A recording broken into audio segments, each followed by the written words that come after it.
Make sure that red dot stays on the whole Just time. stare for 45 minutes. Just stare and make sure that the light's on. Yeah. I'll take it. She'd be like, I'm leaving. All right, good evening, everybody. Welcome to Wednesday Night Unscripted with Marshall Brown and Brandon Dodd. Glad to be with you guys again. We're still in the middle of this, I guess it's a piggyback series, where on Sunday mornings, Marshall has been doing a series called Frequently Asked Questions, and he just finished that up. Yes. It was such, I'm just going to toot your horn a little bit. It was such a good series. Just, we all have questions, and just to be able to respond or give some voice to some of those things, besides just getting on Google and like looking on those, it's good just to have conversations, and that's what we have been able to do in our Unscripted series, just have some more conversations about these things. So I just want to let you guys know that although we are finished with the Frequently Asked Questions series on Sunday mornings, which we're moving into a new series called Stuck. I'm very excited about. That's happening this next Sunday. But we have a bunch of questions. A bunch of questions. I mean, we're whittling it down. That's right. Every Wednesday, slowly getting There's not as many as there were. And there will be not as many, well, almost, after today. That's right. So that's what we're doing. Today we're answering a question that actually a couple of people had variants on. A couple of people had, I guess, questions that were kind of revolving around this central question that we're going to talk about today. Right. And that is, why are there so many different Christian churches? Are there differences between those? Are they all the same? Are they just called different names? They all teach the same thing. Just yeah. Which is a very good question. Very good. A very good question. So I guess just to open that up, how many churches do you think that you passed by? How long does it take you to get to work? Depending on the traffic, it's 4 miles between where we're at right now and my house. Okay, so in the 4 mile stretch. In the 4 miles, if you're looking right or left or immediately to the right or left or something, how many churches are you passing by? And I mean, the route that I take, there's not that many because you're going up. It's more stores and stuff like that. That's right. So, yeah, probably. I want to say 4. Yeah. Ish. Yeah. So one for every mile. Yeah. Okay. Pretty much. Let's see. I'm trying to think for me as well. 2. But you come through a little bit more like residential area. Yeah, I'm coming from Bella Vista all the way down. Yeah.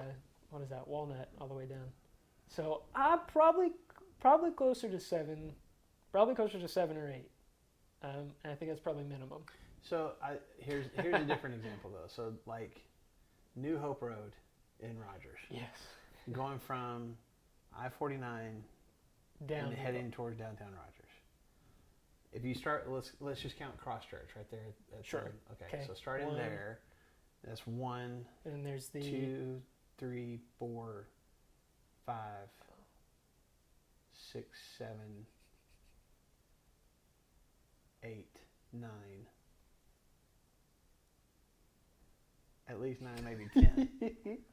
This is before you get to the Holy Church of Green Valley, by the way. Oh, I wasn't. That was just to 8th Street. Oh, so, it's just all right. Not even there yet. Yeah. Well, let's add a couple more. Then, if you're going all the way to Green Valley, there's at least there's a couple more. Yeah, you're probably looking at a dozen just on New Hope Road. Right. So if you're saying I go to church in Northwest Arkansas, I mean it's like which one of the 100? Yeah, because we just covered 4 streets, really. Yeah. Or 3 streets. Yeah. Your road, my road, and then New Hope. Yeah, and you're looking at like 3 dozen between those routes. Right. There's a lot of Christian churches out there, and they all wear different names. Yeah. And I think probably, I don't know who asked the question. All of our questions that were submitted to us were submitted anonymously. So whoever asked this question, it's either a question from I'm assuming an unchurched person. I don't like labeling people that way, but someone who doesn't go to church somewhere regularly already, or someone who does go to church but is like, I don't know why there's so many.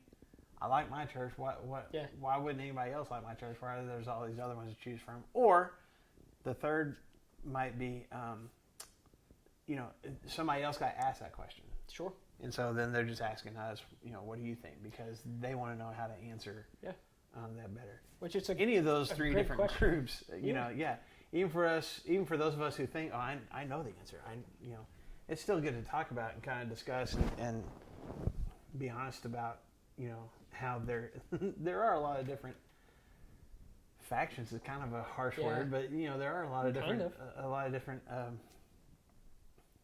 groups of us that have some things in common, and yet a lot of divisions. Well, the way that you say that, I mean, you could just make a grand assumption that if there was one church that's across the road from another church, they more than likely do not look similar.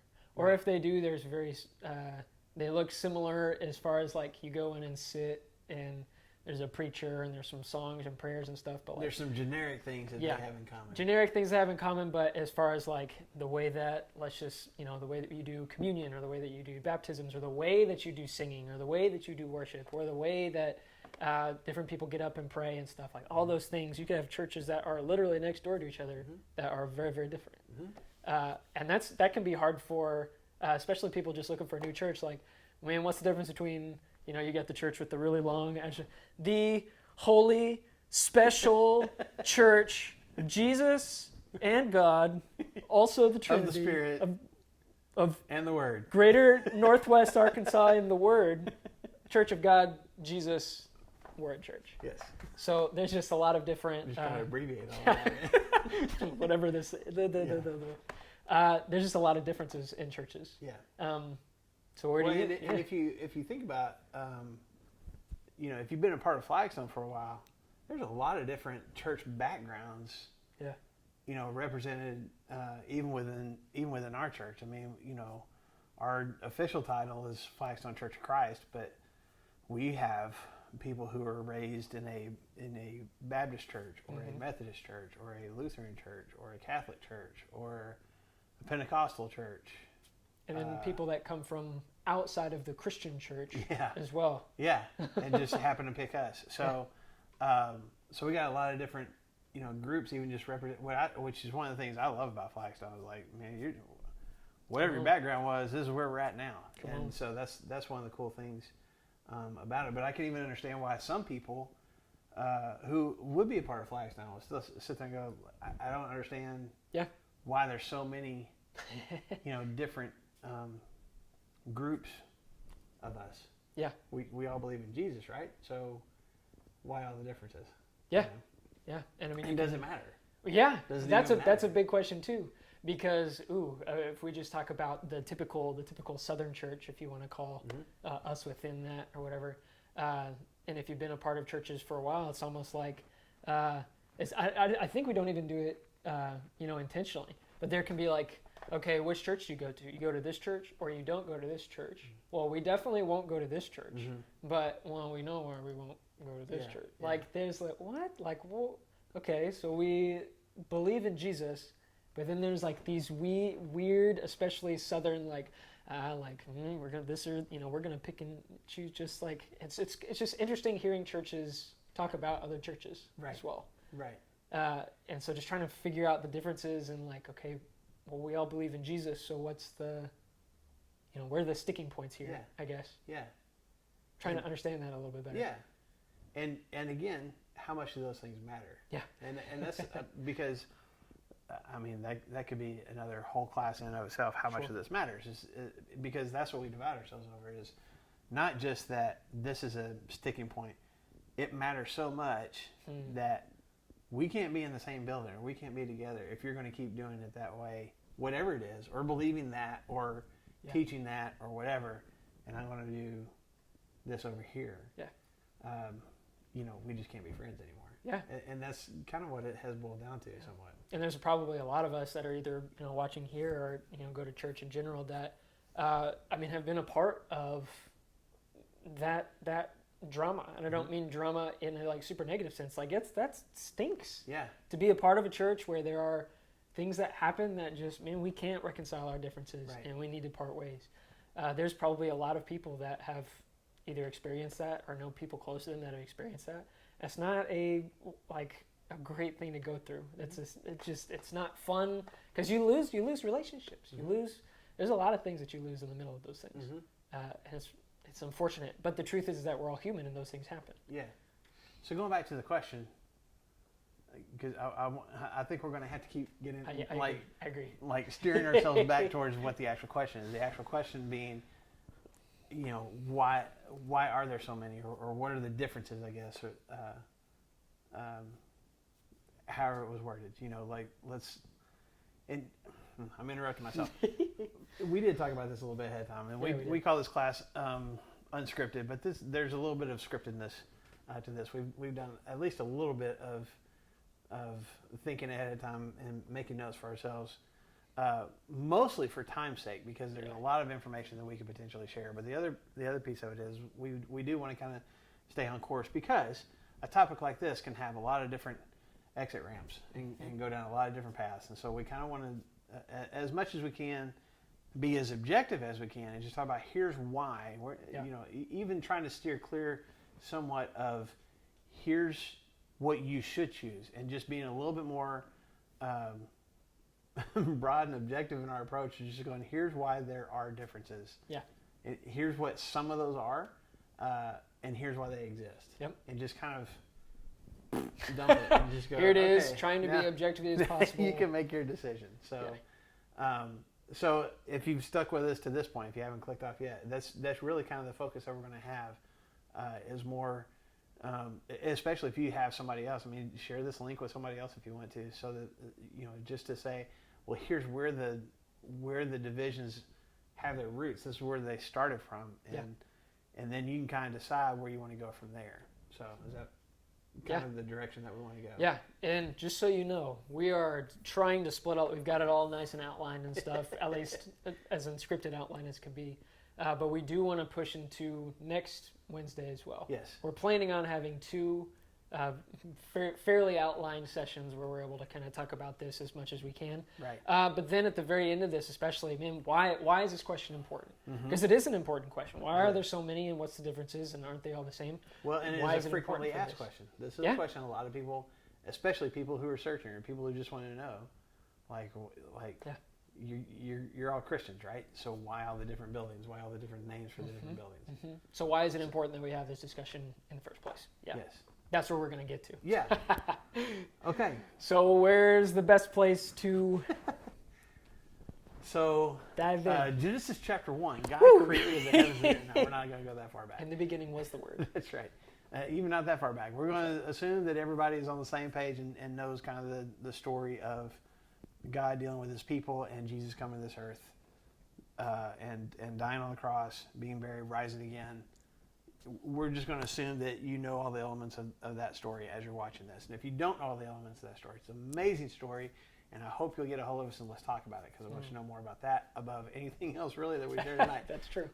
But Jesus, when he was on this earth, he had disciples that followed him around, and then he even told them, like, I'm getting ready to go. And I'm going to leave this to you, and kind of left his disciples with the mission of continuing to let people know about the choices that they should be making as creations of God, and about the redemption that they could experience when they don't fulfill the way that God designed them. Okay, so Jesus is taken to heaven. His disciples are there. In the city of Jerusalem, they're blessed with the Holy Spirit and able to speak in tongues and perform miracles.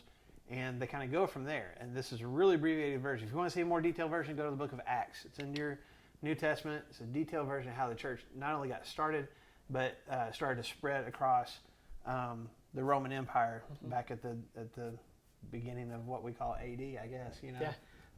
Around 30 some odd, AD. Okay. So I don't know. We're just going to kind of hit some highlights starting from there. The church has begun. Right. Okay. So these are, just a clarification, we're talking about Christian churches. Yes. So if we're talking about Christians, Christian actually means, little Jesuses, little Christs. Follower of Christ. Whenever we're talking about Christians, it's okay. People are following Jesus, and how we're going to do that. Now that's going to look very different, like we're about to talk about. No, but that's a really good point. I didn't even think about bringing that up. But even, because we talk about Christians, followers of Christ, and then there's the word church. We got all these different Christian churches, right? That was the question. Okay, so we have churches, and the word church, the English word church that we use and is translated in the Bible as the word church comes from a Greek word that basically means a gathering. It's a group of people. Sure. So we are talking about a group of people who are all Christ followers. Right. That's a really simplistic thing, but that's the church. Is the people. There we go. Yeah. That's what we're starting with, and that was God's plan from the beginning. I think if you read through Acts, if you read through some of the letters that Paul and Peter and some of these guys wrote, it's you guys need to not only affect the lives of other people, but you need to be connected with each other in that process. Right. That's Christ is the thing reason, that will connect you. Right, and that's the reason for the existence of the church in the first place. Cool. Okay. So, all right. So the church kind of moves along for a few decades. It's where you get most of the New Testament, where Paul is writing to different cities that he's preached at. Peter's writing to different cities. James, these different guys, John, are writing these letters to different churches that they've helped establish, for lack of a better word, get people not only believing in Christianity, giving their lives to Jesus, being connected to each other. Okay, so then you get into the mid to late 60s AD, and not like 1960s, the actual 60. Yes. When a guy named Nero is the emperor of the Roman Empire, and he's the guy that first starts a empire-wide persecution of Christians, and so Christianity kind of becomes the illegal thing, and people who hold on to their faith and profess to be Christians are mercilessly abused, tortured, even killed because of it. Yeah. Okay. A few years later, in the year 70, the city of Jerusalem is destroyed, not because of Christianity, but actually because of the rebelliousness of the Jews.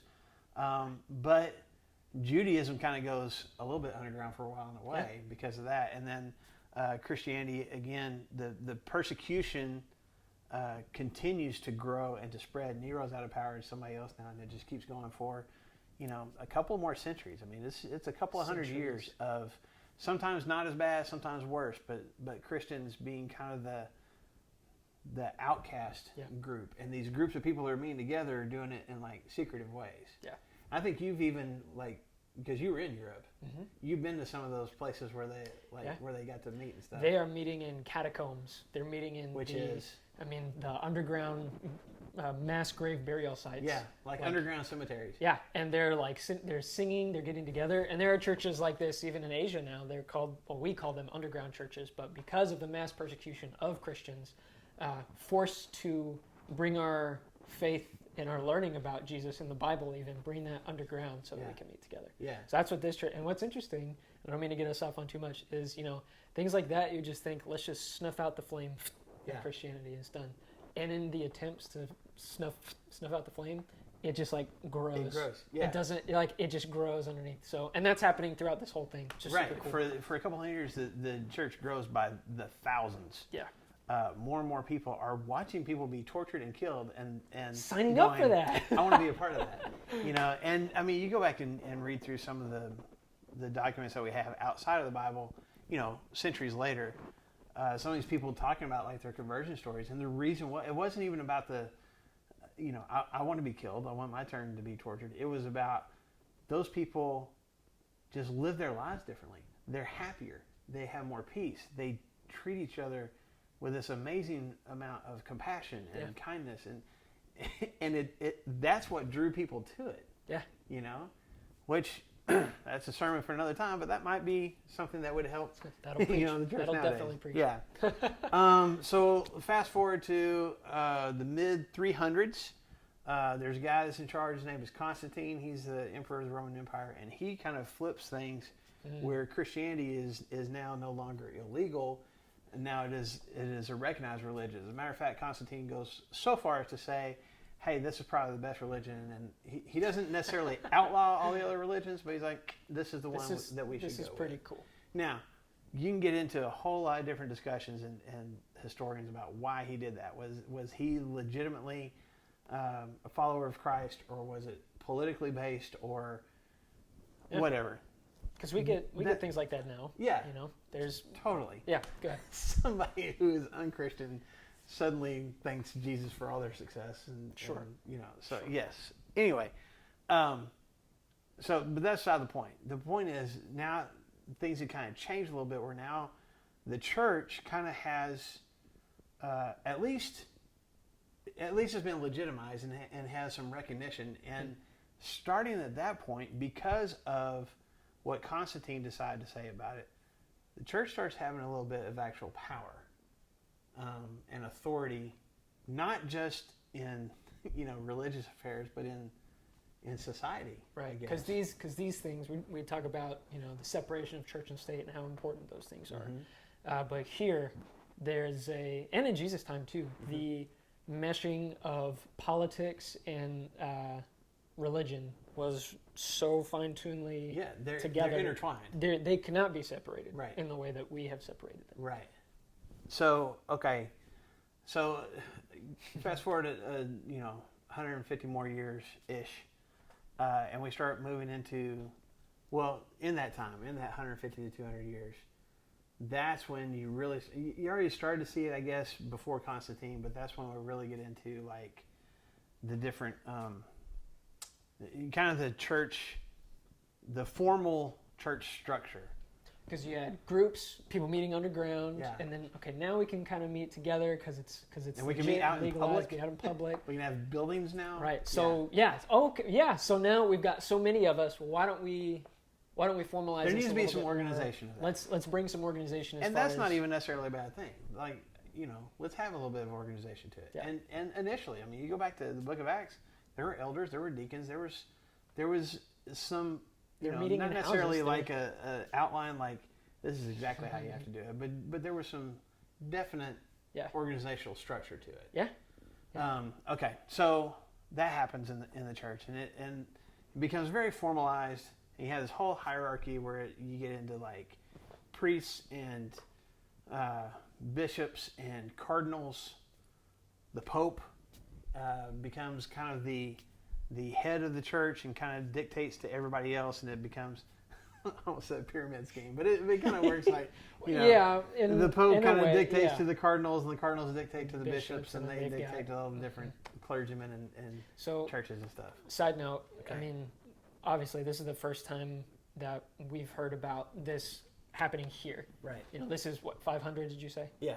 Close to 500. It started before that, but that's when it gets really formalized. So more formalized as far as like a pope, bishops, archbishops, and stuff. And I bet you that we're going to get into this a little bit more. But this is kind of just a necessary. Let's have some structure. Let's get, formalized. Let's get.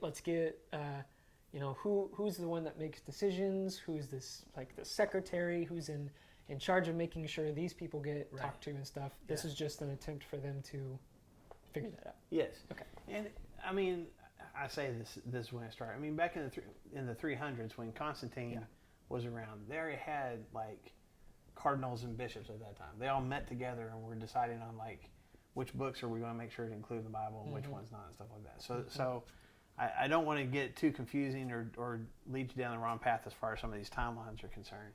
We're doing a very broad version of all this, but definitely once you get into the start of what we refer to as the Middle Ages or the Dark Ages, that's when you have this much more structured, formalized. Hey, the Pope is the ultimate authority, and in that process, the Pope becomes not only the religious authority but the political and economical authority for a significant portion of the world.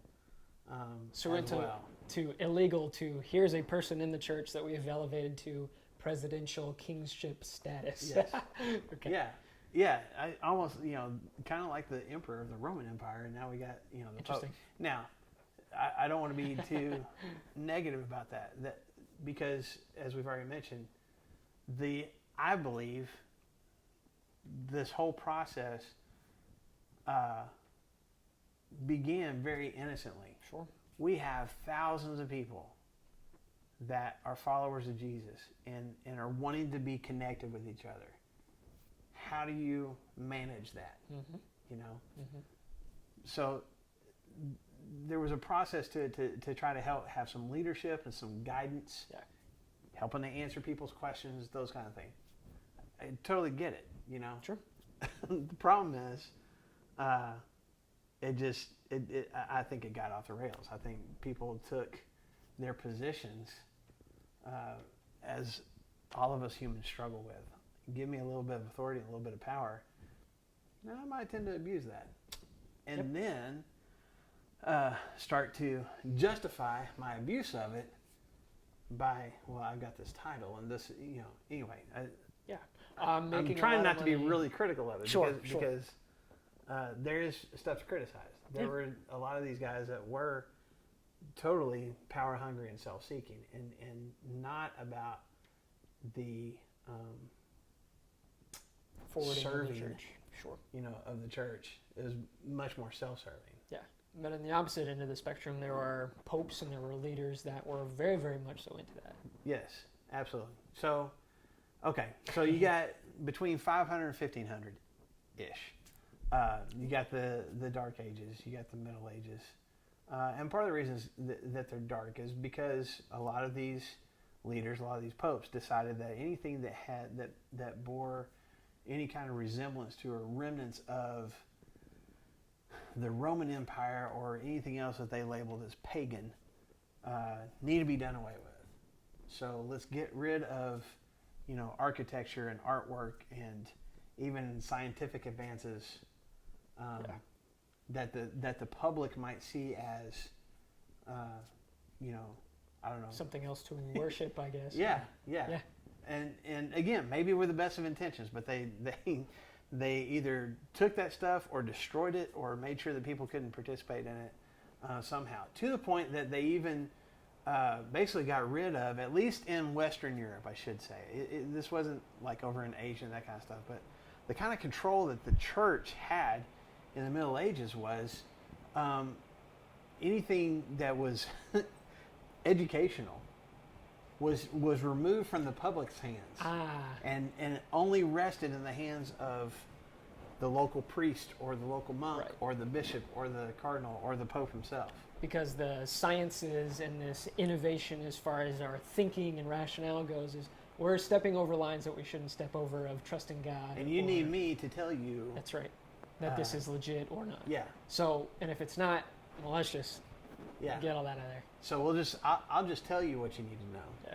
You know? And that's where you get into that. I mean, that whole 1,000 years that people label as dark ages, darkness, is because of the leaders of the church basically taking all authority for truth upon themselves, and we will tell you what's right and what's wrong.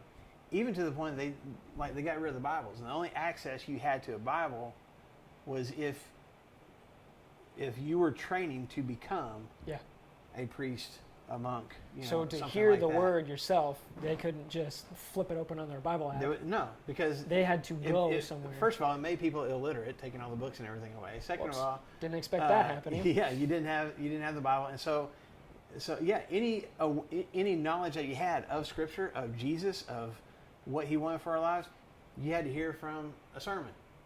You had to go ask your priest, well, what about this? And he would just tell you. And, you know, a lot of times nowadays, people ask us questions. We'll try to answer, but we're like, hey, man, let's see what the Bible says about that. And the church for a long time, in general, I know there's exceptions to the rule, but in general, just relied on the religious leaders to say, we will tell you what God wants you to do. Sure. To the point that it became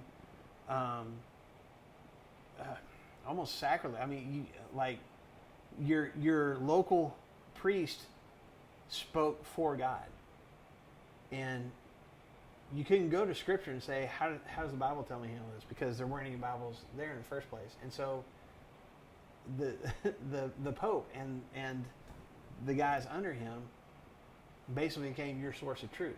Right. The problem with that is you can manipulate truth. Yeah. If there's nothing to measure it against, I can tell you anything I want to, and you believe that is true. Because I don't have this, so whatever you tell me, and you tell me it's from this, who might have known, man? Sure, whatever you say. Basically, it's like, okay, that's your question.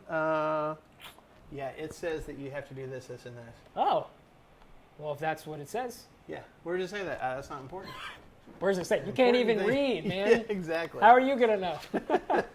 So, let's see. Somewhere, 1500s.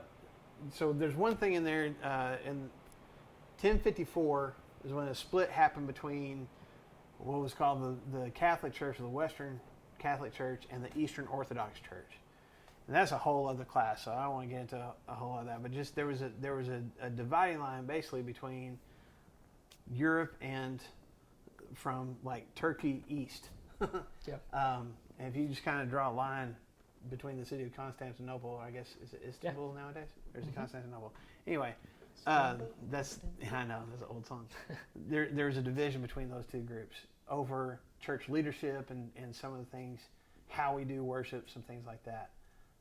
So if you ever hear the Eastern Orthodox groups, not as popular in the United States, especially here if you're not like on the East Coast and stuff, you don't really hear a whole Europe, lot about it. In Europe, that's a lot more of a thing. Yes, very much so. Especially, when you get over towards Eastern Europe and stuff. Yep.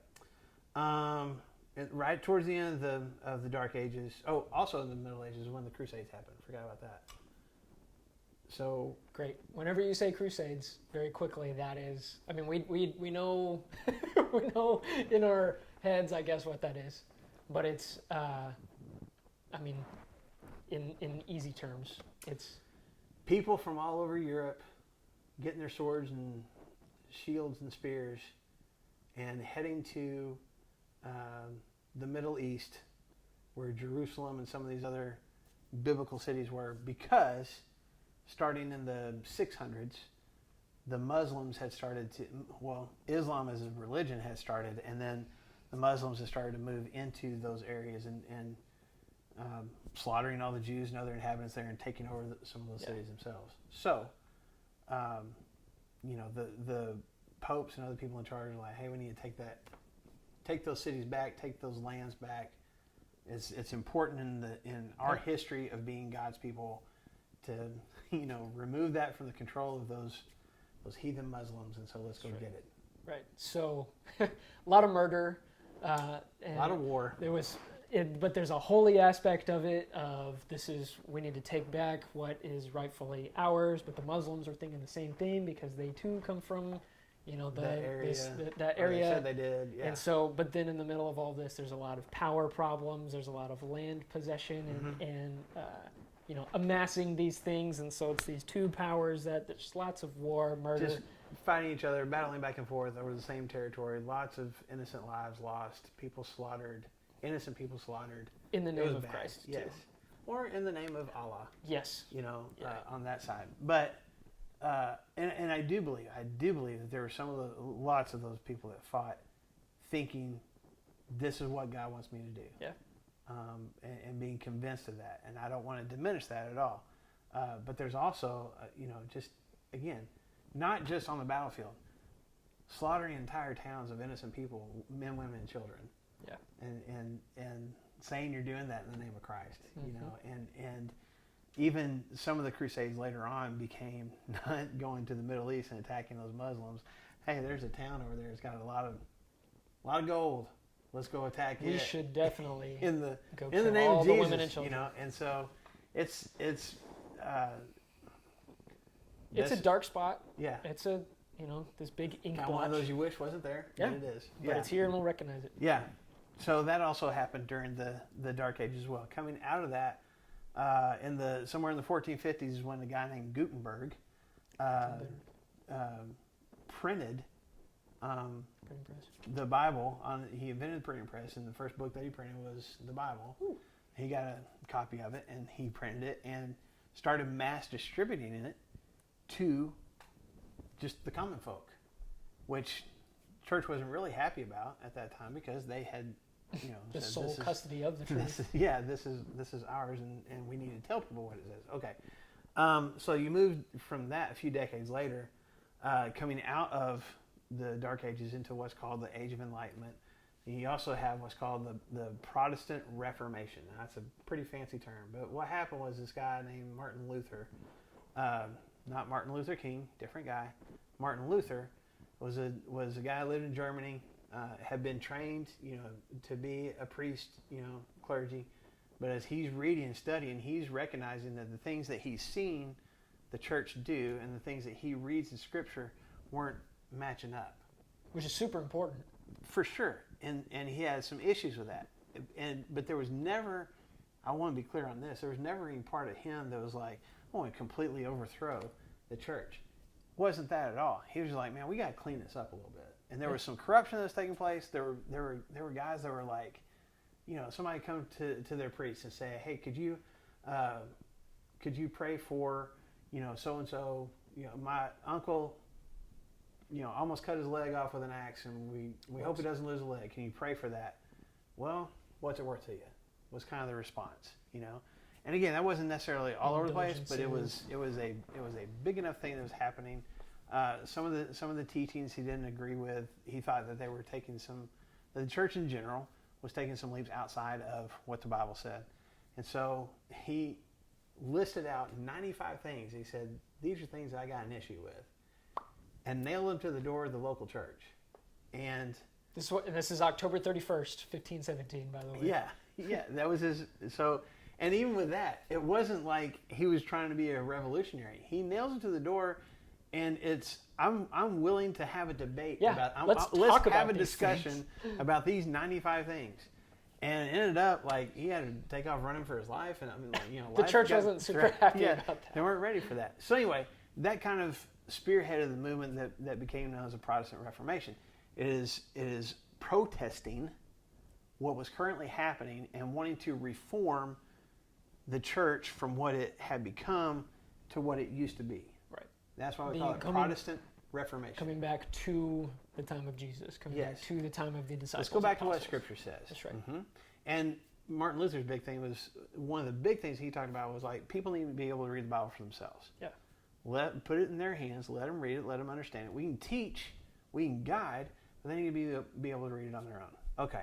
So this is also the time when the Lutheran Church, if you see Lutheran churches around, that's where they started. That's when that group started, kind of in answer to the Catholic Church that had been Catholicism, kind of dominating the landscape for a long time. Not long after this, when the Presbyterian Church started, because a guy named John Calvin, kind of the same thing with Luther, kind of didn't like what the church was teaching and had some of his own teachings, and his teachings became popular. And so that's the groups that call themselves Presbyterians. That kind of started after John Calvin.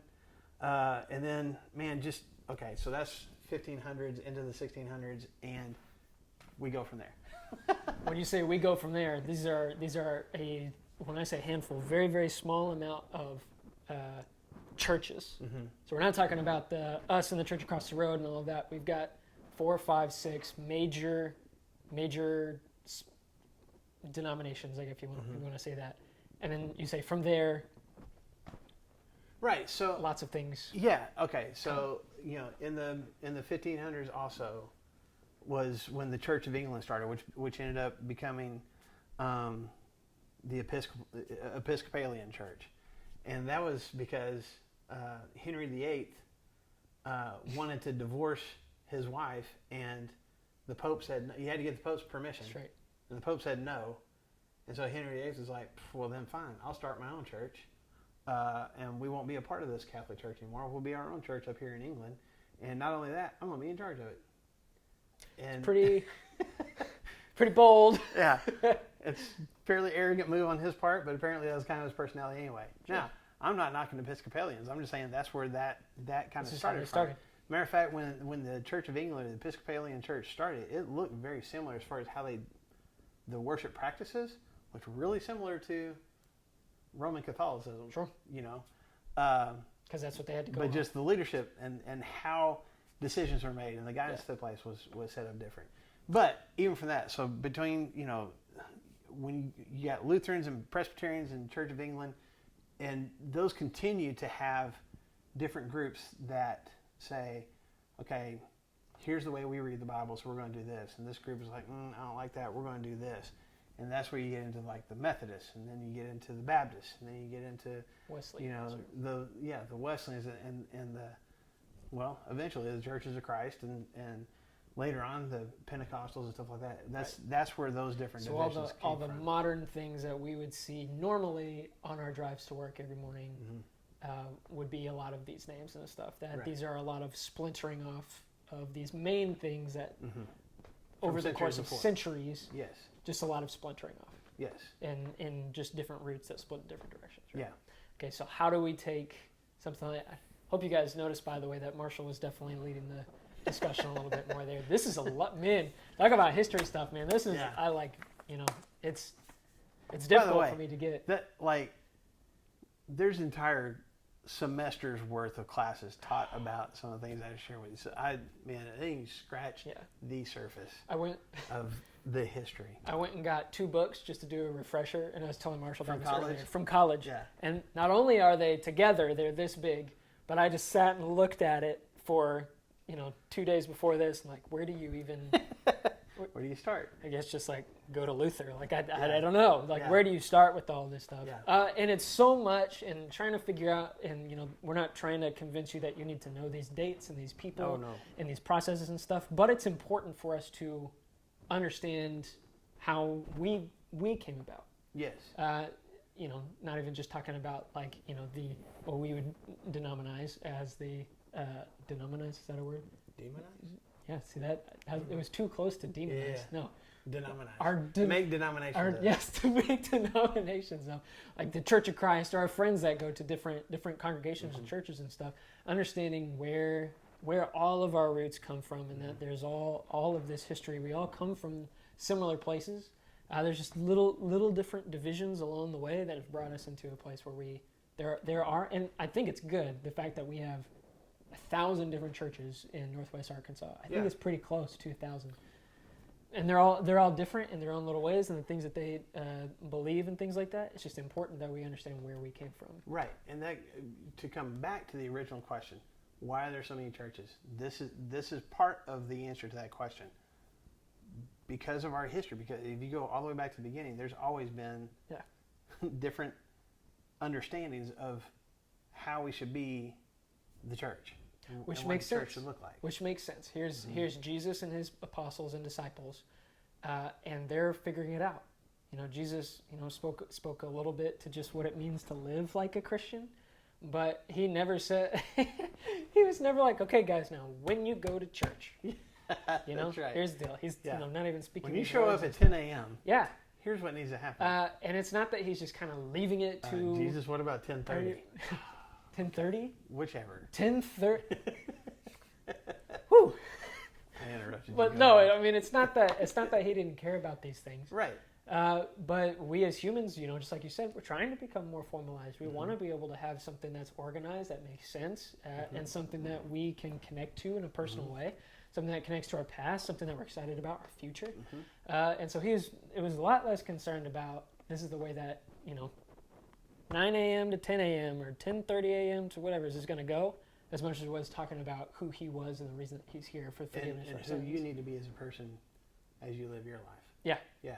So here we are with a lot of different churches and stuff, just because there are a lot of different opinions, there are a lot of different preferences, and it's hard for humans to get along or to agree on certain things, especially. Yes.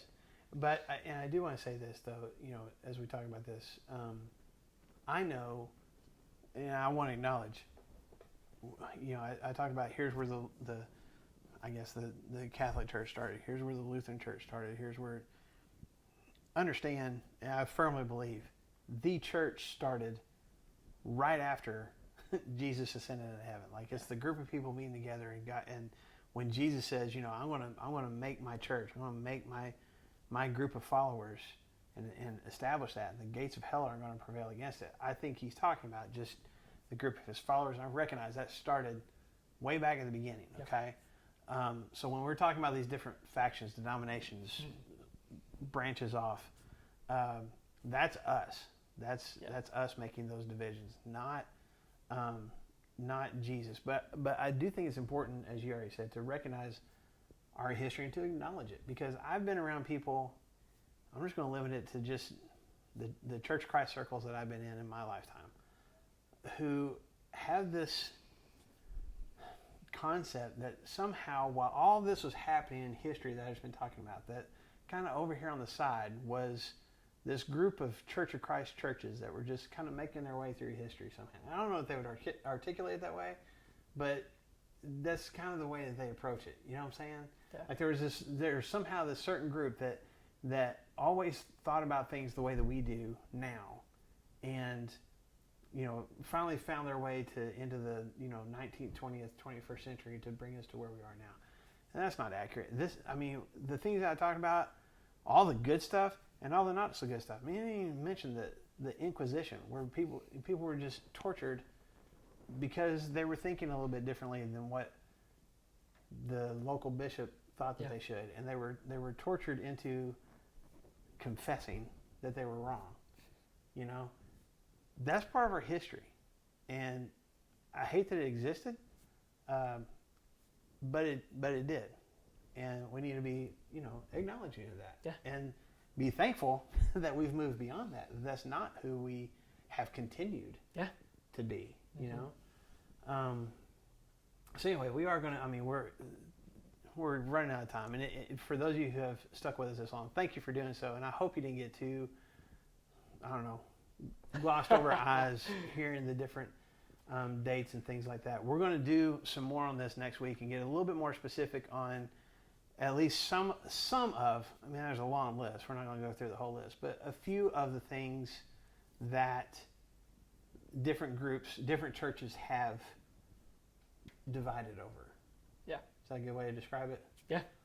And still trying to do that in somewhat of an objective way, and just say, this is why this group does some of the things that they do, and this is why this group does some of the things that they do.